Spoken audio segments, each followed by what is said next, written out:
오늘의 본문 신명기 4장 1절을 보시겠습니다.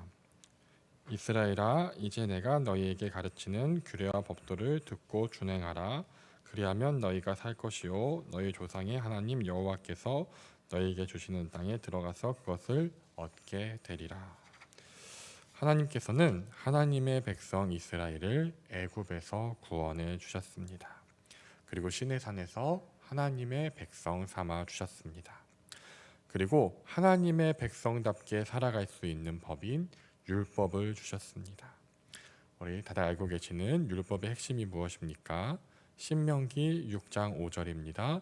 너는 마음을 다하고 뜻을 다하고 힘을 다하여 내 하나님 여호와를 사랑하라.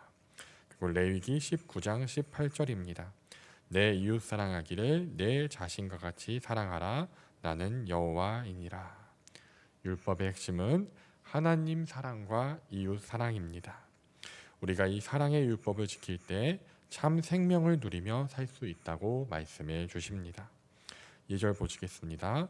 내가 너희에게 명령하는 말을 너희는 가감하지 말고 내가 너희에게 내리는 너희의 하나님 여호와의 명령을 지키라. 하나님께서는 많은 명령을 주셨습니다. 그러나 이 명령들도 우리에게는 은혜입니다. 지키라고 하신 말씀들을 보면 다 우리를 위한 것입니다. 하나님께서 말씀을 지키라고 주신 것은 무거운 짐이 아니라 은혜인 것입니다. 부모님이 자녀에게 자기 전에 양치하고 자라고 하거나 채소를 많이 먹으라고 합니다. 싫다고 하니 채소를 잘 먹고 양치를 잘하면 장난감을 사준다라고 말합니다. 양치하는 것을 대가로 장난감을 받은 것이 아닙니다. 양치를 하라고 한 것도 은혜고 사랑이고 채소를 먹으라고 하는 것도 사랑이며 또 장난감을 사주는 것도 사랑인 것입니다. 즉 하나님께서 우리에게 말씀을 주시고 그 말씀에 순종할 때 복을 주시겠다라고 하신 것은 다 사랑이고 은혜인 것입니다. 5절입니다. 내가 나의 하나님 여호와께서 명령하신 대로 규례와 법도를 너희에게 가르쳤나니 이는 너희가 들어가서 기업으로 차지할 땅에서 그대로 행하게 하려 함인즉. 하나님께서는 이스라엘 백성들에게 땅을 주셔서 나라를 세우게 하셨습니다. 이스라엘은 하나님께서 왕으로 통치하는 나라입니다. 너희는 나의 백성이라고 하십니다. 하나님께서 이스라엘을 백성으로 자신의 국민 삼으시고 그들에게 가나안 땅을 주시며 통치의 법, 율법을 주셨습니다. 이 법을 주신 이유는 이 백성이 그 땅에 들어가서 법을 행하게 하려 하심입니다. 하나님의 백성이 하나님의 말씀에 순종해 사는 그곳이 바로 하나님의 통치가 임하는 하나님 나라인 것입니다. 6절입니다. 너희는 지켜 행하라. 이것이 여러 민족 앞에서 너희의 지혜요 너희의 지식이라. 그들이 이 모든 규례를 듣고 이르기를 이 큰 나라 사람은 과연 지혜와 지식이 있는 백성이로다 하리라. 그 누구도 절대 연구하거나 고민해서 알 수 없는 것들이 있습니다. 바로 우리가 어디로 와서 어디로 가며 무엇을 위해 살아야 하느냐입니다. 이는 오직 하나님의 계시로만 알 수 있습니다. 하나님께서는 이 모든 것들을 성경 말씀을 통해 은혜로 알려주셨습니다. 창조주 하나님께서 우리가 어디로부터 왔으며 어디로 가며 왜 지어졌고 무엇을 위해 살아가는지를 다 알려주셨습니다. 하나님으로부터 지음받아서 하나님과 사랑하며 교제하기 위해 만들어졌고 하나님께 영광 돌리기 위해 살아갑니다. 그리고 결국 우리는 우리가 어디로 갈지도 알고 있습니다. 모든 민족이 보고 말합니다. 과연 지혜와 지식이 있는 백성이로다. 우리가 요한계시록의 핵심이 무엇이라고 합니까? 바로 승리한다는 것입니다.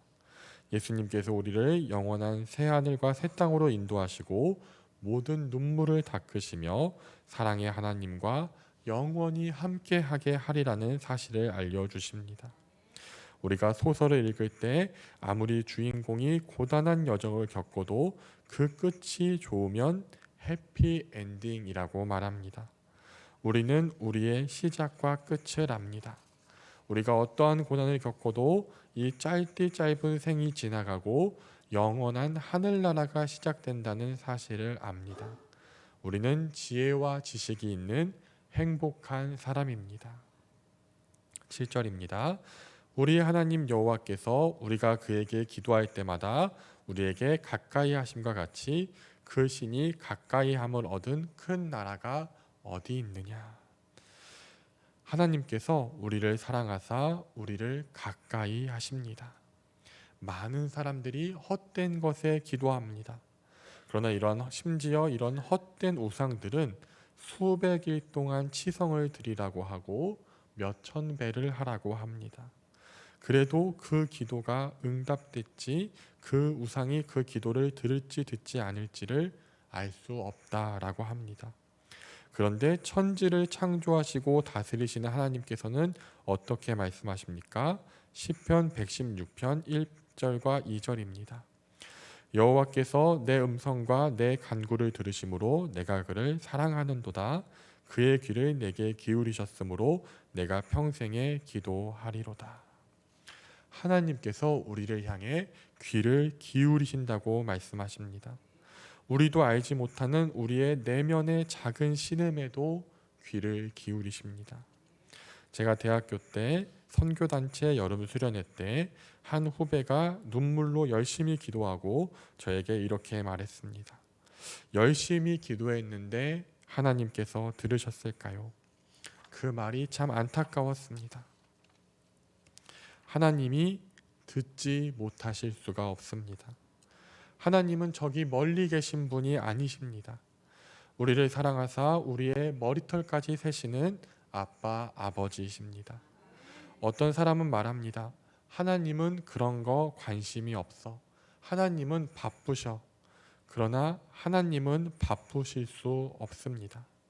바쁘다는 것은 해야 할 일에 비해서 능력과 시간이 부족하다는 것입니다.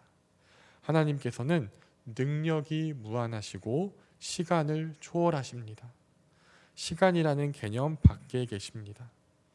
우리가 소설을 읽을 때 소설 안에서 100만 년이나 1억 년이 지났다고 해서 우리의 시간이 1억 년이 지나지 않습니다. 우리는 이 소설 밖에 있기 때문입니다. 하나님께서도 이와 같습니다. 시간을 초월하셨기 때문에 하나님께서는 시간이 부족하실 수 없으십니다. 즉 하나님께서는 우리 한 사람 한 사람에게 무한한 능력과 무한한 시간을 쏟아 부어서 돌보고 계십니다. 즉 100만 분의 1초라도 절대로 하나님의 사랑과 관심이 우리에게서 떨어지는 순간은 없습니다. 우리는 행복한 사람입니다.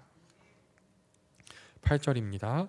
오늘 내가 너희에게 선포하는 이 율법과 같이 그 규례와 법도가 공의로운 큰 나라가 어디 있느냐. 하나님의 이 율법보다 공의로운 것을 볼 수가 없습니다. 율법을 읽다 보면 하나님을 고백할 수밖에 없습니다. 법은 원래 누가 만듭니까? 힘 있는 사람이 만듭니다. 그러면 힘 있는 사람들이 자신들의 재산과 권력을 보호하려고 법을 만듭니다. 그래서 법은 원래 기득권을 위해 만들어집니다. 그것이 초창기 법의 형태입니다. 지금은 그러한 법에 대해서 많은 보완이 있었지만 아직도 많은 사람들이 유전무죄, 무전유죄를 외치는 이유입니다. 그런데 이스라엘은 그렇지 않았습니다. 이스라엘 율법을 보겠습니다. 이스라엘의 법은 논에서 수확을 할 때 가난한 자들을 위해 밭 모퉁이를 남겨두라는 법이 있습니다. 사람이 땅에 떨어진 쌀 한 톨이라도 더 줍고 싶지 모퉁이를 남겨두고 싶지 않습니다. 그런데 모퉁이를 수확하지 말고 남겨두라라고 법을 만들었습니다. 제3년 11조는 고아와 과부와 레위인과 이방인을 위해서 창고에 쌓아두라라고 법을 만들었습니다. 지금으로부터 3,500년 전에 고아와 과부와 외국인 노동자들을 위해서 양식을 창고에 저장해 놓았다라고 합니다. 신명기를 보면 이스라엘의 법은 놀랍게도 노예를 6년간 일을 시키면 7년째에는 풀어 주어야 합니다. 그런데 빈손으로 보내는 것이 아니라 양무리와 곡식과 포도주를 후하게 주어서 보내야 합니다. 다시 종이 되지 않게 후하게 재산을 주고 돌려보내는 것이 법입니다. 이스라엘의 법은 토지를 사도 50년에 한 번 있는 희년에는 돌려주어야 합니다. 이 법을 지키면 빈익빈 부익부가 없습니다. 지금도 이러한 법은 만들지도 못하고 시행도 못합니다. 이러한 법들은 사람이 만들 수 있는 법이 아닙니다. 그렇다면 이 법은 누가 만드셨습니까? 하나님께서 만드신 것입니다. 9절입니다. 오직 너는 스스로 삼가며 내 마음을 힘써 지키라. 그리하여 내가 눈으로 본 그 일을 잊어버리지 말라. 내가 생존하는 날 동안에 그 일들이 내 마음에서 떠나지 않도록 조심하라. 너는 그 일들을 내 아들들과 내 손자들에게 알게 하라.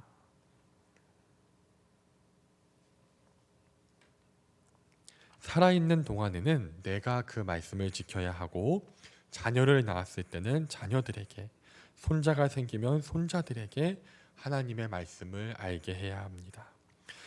하나님께서 아브라함을 택하신 이유가 무엇입니까? 창세기 18장 19절입니다. 내가 그로 그 자식과 권속에게 명하여 여호와의 도를 지켜 의와 공도를 행하게 하려고 그를 택하였나니, 그의 후손으로 하여금 의와 공도를 행하게 하려 하심입니다. 아브라함의 자손이 누구입니까? 바로 우리입니다. 육신의 자손인 유대인이 아니라 그리스도 안에 있는 믿음의 후손인 우리가 아브라함의 후손입니다. 그러므로 우리는 자녀들에게 하나님의 말씀을 가르치며 전도하며 세상 모든 곳에서 하나님의 의와 공도를 행해야 할 것입니다. 그러면 그곳이 하나님의 나라가 됩니다. 신명기 4장 13절입니다. 여호와께서 그의 언약을 너희에게 반포하시고 너희에게 지키라 명령하셨으니 곧 십계명이며 두 돌판에 친히 쓰신 것이라. 십계명은 하나님의 사랑이며 은혜입니다. 십계명을 살펴보겠습니다. 다른 신을 섬기지 말라 하십니다. 한 분만 섬기니 너무 좋습니다. 인도에는 신이 많아서 이름도 외우지 못할 지경입니다. 형상을 만들지 말라 하십니다. 애굽에서 종살이할 때는 우상의 형상을 만드냐 죽어났습니다. 스핑크스와 피라미드, 그 밖에 수많은 것들을 쪼개고 다듬고 옮기느냐 많이 고통받았습니다. 그런데 형상을 만들지 말라 하시니 감사할 따름입니다. 하나님의 이름을 망령되이 일컫지 말라고 합니다. 너무나 당연한 말입니다. 우리가 부모의 성함도 함부로 부르지 않는데 하나님의 이름을 함부로 대하지 않는 것은 당연한 일입니다. 안식일을 거룩하게 지키라고 합니다. 즉 쉬라는 말씀입니다. 종이든지 가축이든지 쉬라고 말씀하십니다. 쉬라고 하시는 것이 참 감사합니다. 쉬는 것을 아예 법으로 만들어서 그 누구도 휴식에서 소외되지 않도록 하셨습니다. 그렇게 쉬면서 하나님을 예배하고 하나님의 임재를 누리면 더욱 큰 영적인 쉼을 누리게 됩니다. 부모를 공경하라고 하십니다. 부모로부터 신앙이 전수되기에 부모를 공경해야 합니다. 자식은 부모를 공경하고 부모는 자식을 사랑함으로 하나님의 말씀으로 자라나게 합니다. 자녀가 부모를 공경하면 행복합니다. 살인하지 말라고 하셨습니다. 이를 통해 내가 죽이지 않을 뿐 아니라 나도 살해당하지 않게 됩니다. 간음하지 말라고 하십니다. 남녀 간의 참된 만족과 행복은 하나님께서 하나 되게 하신 부부만이 누릴 수 있습니다. 간음을 하면 가정이 파괴되고 불행에 치닫게 됩니다. 반면에 내 아내, 내 남편만 사랑하면 참된 행복과 평안을 누리게 됩니다. 도적질하지 말라고 하십니다. 내가 도적질하지 않을 뿐만 아니라 도둑질 당하지도 않습니다. 힘 없는 사람은 강자가 힘으로 빼앗으려고 하면 빼앗겼어야 하는데 빼앗기지 않게 법을 만들어 주셨습니다. 거짓 증거하지 말라고 하십니다. 타락한 사람이 살다 보면 억울한 일이 있을 수 있습니다.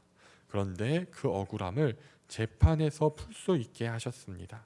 그래서 재판에서 증언할 때 거짓 증거하면 안 된다는 것을 말씀하시므로 누구라도 재판에서 억울함을 당하지 않게 법을 만드셨습니다. 이웃의 집을 탐내지 말라 하십니다. 저기 애굽에 있을 때는 애굽인들이 재산과 아내를 빼앗았습니다. 그러나 이제는 탐내지도 말라 하십니다. 타인이 내 것을 탐하지 않고 빼앗기지 않습니다. 1계명부터 4계명까지가 하나님을 향한 신앙에 대한 것이고 5계명부터 10계명까지가 사람의 삶에 대한 것이지만 이 모든 계명은 사람을 위한 것입니다. 부모가 자식을 사랑해서 양치하라는 것과 같은 것입니다. 부모를 위해서가 아니라 자식을 위해서입니다. 우리는 이러한 하나님의 법을 받은 행복한 사람입니다. 신명기 4장 20절입니다. 하나 여호와께서 너희를 택하시고 너희를 쇠 푸른 물 곧 애굽에서 인도하여 내사 자기 기업의 백성을 삼으신 것이 오늘과 같아도. 이스라엘이 애굽에 종되었을 때는 쇠 풀무불 즉 용광로에서 끓는 것 같이 고통을 당했습니다. 실제로 우리가 예수님을 인격적으로 만나기 전 세상의 모든 헛된 욕망을 따르고 살았습니다. 배부르게 하지 못하고 갈증을 해소해 주지 못할 것들을 우상으로 삼고 살았습니다. 예수님을 만나기 전 죄의 종되었을 때 우리의 삶은 용광로 안에서 끓는 것과 같았습니다. 고통과 갈등뿐이었습니다. 예수님께서 우리를 그 죄에서 구원하시고 참 자유와 평안을 우리 안에 주셨습니다. 우리는 행복한 사람입니다. 예수님께 구원받은 행복한 사람입니다. 신명기의 결론이 무엇입니까? 신명기 33장 29절입니다. 이스라엘이여 너는 행복한 사람이로다. 여호와의 구원을 너같이 얻은 백성이 누구냐? 그는 너를 돕는 방패시요 내 영광의 칼이시로다. 내 대적이 내게 복종하리니 내가 그들의 높은 곳을 밟으리로다. 이스라엘은 행복한 사람이라는 것입니다. 우리는 행복한 사람이라는 것입니다. 우리같이 하나님의 구원을 얻은 백성이 없으며 우리같이 하나님의 모든 사랑을 받은 백성이 없습니다. 하나님께서 우리를 끝까지 책임지시며 예수님의 형상을 이루어 가시며 예수님께서 다시 오시며 결국 승리할 것입니다. 예수님께서 우리를 사랑하사 십자가를 지시고 그 십자가에서 우리의 죄를 위해 피 흘려 죽으셨기 때문입니다. 그리고 그 이후로 우리는 하나님의 사랑과 통치 보호하심 안에 영원히 거할 것입니다. 결론입니다. 우리는 행복한 사람입니다. 하나님께서는 우리에게 죄 사함을 주시고 양자됨을 주시고 영원한 천국을 기업으로 주시고 우리가 사는 날 동안에 절대로 버리거나 떠나지 않는다고 약속하셨으며 날마다 일용할 양식으로 먹이시고 입히신다고 약속하셨고 시험을 주신다고 해도 이겨낼 만큼만 주시고 이겨낼 힘이 되어 주신다고 하셨습니다. 박해와 고난이 있다고 할지라도 최후에 예수님께서 승리하신다고 약속해 주셨습니다. 그러므로 우리 모두 하나님의 사랑과 언약을 기억하며 어떠한 상황에서도 나를 사랑하고 돌보시는 하나님을 바라보며 하나님과 동행하며 행복을 누리시기를 축복합니다. 기도하시겠습니다. 하나님 아버지 감사합니다. 우리를 사랑하사 예수님을 보내주시고 하나님의 자녀 삼아 주시며 하나님의 자녀답게 살아갈 수 있는 사랑의 법을 주시고 우리를 버리지 않으시며 떠나지 않으시리라 약속하여 주시고 최후 승리를 약속해 주심에 감사드립니다. 주님, 그럼에도 불구하고 우리가 세상 고난 가운데 낙심하고 좌절하고 하나님께서 내게 무관심하고 멀리 계신 분이라고 생각하며 원망 불평한 것이 있다면 용서하여 주시고, 이제는 돌이켜 하나님께서 이미 주신 은혜를 바라보며 그 사랑과 언약을 바라보며 감사하며 기뻐하며 그 행복을 누리고 전함으로 하나님 나라를 확장하는 우리 모두가 되게 하여 주시옵소서. 예수님의 이름으로 기도드립니다. 아멘.